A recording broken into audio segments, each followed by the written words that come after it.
Hello रीनीट aspirants 2026। बेटा कल Sunday को आपका पेपर है, ठीक है।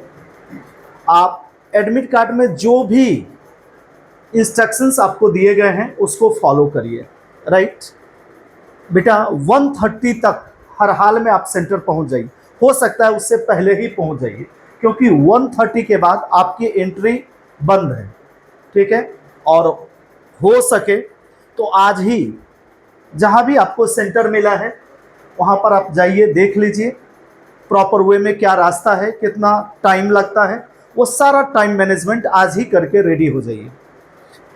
आप देख ही रहे हैं मेरा हेडिंग ही है विजयी भव, राइट। आपने बेटा इसी दिन के लिए खूब मेहनत करी है।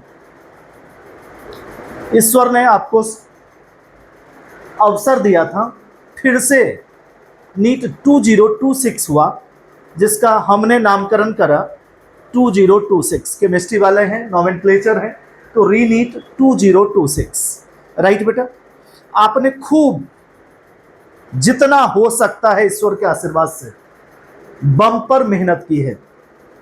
कल बेटा पेपर फोड़ देना, और आज टेंशन फ्री होकर के सो जाइए। मैं ये नहीं कहूँगा ये पढ़िए, ये रिवीजन करिए, दिस दैट, कुछ नहीं। बेटा एकदम रिलैक्स हो जाइए। बहुत आपने पढ़ा है, दिन को दिन नहीं समझा है, रात को रात नहीं समझा है, ठीक है। बीकेडी सर यही चाहते हैं कि आज आप जा करके आराम से सोएं, या जिससे आप टेंशन फ्री होते हैं। म्यूजिक सुनना है म्यूजिक सुनिए, भाई बहन के साथ थोड़ा बहुत प्यार भरा झगड़ा करते हैं वो करिए, मम्मी पापा के साथ मस्ती करिए, कहीं घूमने फिरने चले जाइए। क्योंकि बेटा आप जितना पढ़ेंगे उतना टेंशन रहेगा। बेटा बर्डन लेके कोई भी काम नहीं होता है। आपने एकदम, मैंने कहा ना, खूब मेहनत करी है, और ईश्वर ने आपको इधर 40-50 दिन का मौका भी दिया। फिर से रीनीट हुआ, और आप जो भी आपकी कमजोरियां थी उस पर भी आपने वर्क कर लिया, और जहां तक हो सका खूब करा। ईश्वर आपको भरपूर आशीर्वाद देंगे। इसी दिन के लिए आपने दिन को दिन नहीं, रात को रात नहीं समझा। हाँ, आपके तरफ से परिश्रम में कोई कमी रह जाती तो मैं मानता, या आप उसको समझ पाते, लेकिन ऐसा कुछ भी नहीं हुआ है। और जो भी क्वेश्चन आपको आता हो सबसे पहले आप उसको अटेम्प्ट करें, फिर सेकेंड राउंड में उस क्वेश्चन को ठीक से पढ़ना शुरू करें, क्वेश्चन को देखें आखिर वो चाहता क्या है। और मैं कई एक बार आपको बताया हूं, जो नीट के लिए बेटा किसी कोचिंग की आवश्यकता नहीं है। सिर्फ एनसीईआरटी को अगर आप ढंग से पढ़ते हैं, मनन करते हैं, सोचते हैं, एक एक लाइन एनसीईआरटी का क्या आपसे कहना चाहता है, बेटा एनसीईआरटी के लाइन से ही वो क्वेश्चंस निकालते हैं और आपको देते हैं।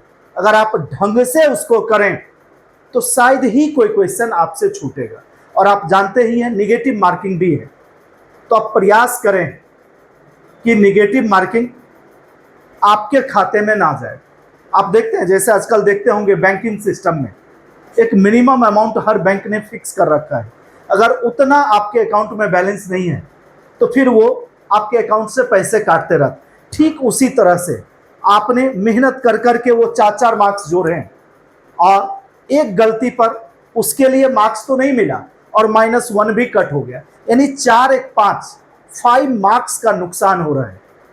तो मेरी गुजारिश है आप लोगों से कि आप लोग नेगेटिव मार्किंग वाले क्वेश्चन को छोड़ दें, जिन पर कॉन्फिडेंस नहीं आ रहा है। हो सकता है उस समय आपके माइंड से वो क्वेश्चन का कॉन्सेप्ट स्किप कर रहा हो, तो आप उसको स्किप ही कर जाइए, भूल जाइए, उसे याद करने की कोई जरूरत नहीं है। जितना आप करके आएंगे दैट इज बेस्ट, ऐसा आप मान करके चले और अपने मनोबल को टूटने ना दें, ठीक है। इसके साथ ही बेटा आई होप सो, ईश्वर के आशीर्वाद से कल 21 जून को आपका पेपर बहुत ही अच्छा होगा। कल योगा दिवस भी है, योगा दिवस की भी आप सबको ढेर सारी शुभकामनाएं, ठीक है। Wishing you all the best. चक दे फट्टे, कल पेपर को फोड़ दीजिए।